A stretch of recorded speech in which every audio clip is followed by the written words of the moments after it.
নমস্কার বন্ধুরা, welcome to our channel মা ছেলের পাঁচমিশালি। বন্ধুরা, আজ আমরা বানাবো ক্যাপসিকাম চিকেন। শর্টসটি স্কিপ না করে পুরোটি দেখার অনুরোধ রইল। তাহলে শুরু করা যাক। ফ্রাইং প্যানের মধ্যে সর্ষের তেল গরম করে গোটা জিরে ও গোটা গরম মশলা আমরা ফোড়নে দিলাম।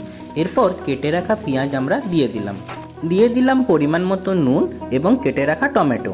চিকেন আমরা ভালোভাবে ধুয়ে পরিষ্কার করে রেখেছিলাম, সেটিও আমরা দিয়ে দিলাম।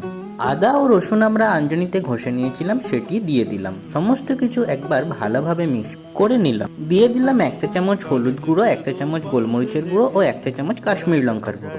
এরপর দিয়ে দিলাম কেটে রাখা ক্যাপসিকাম।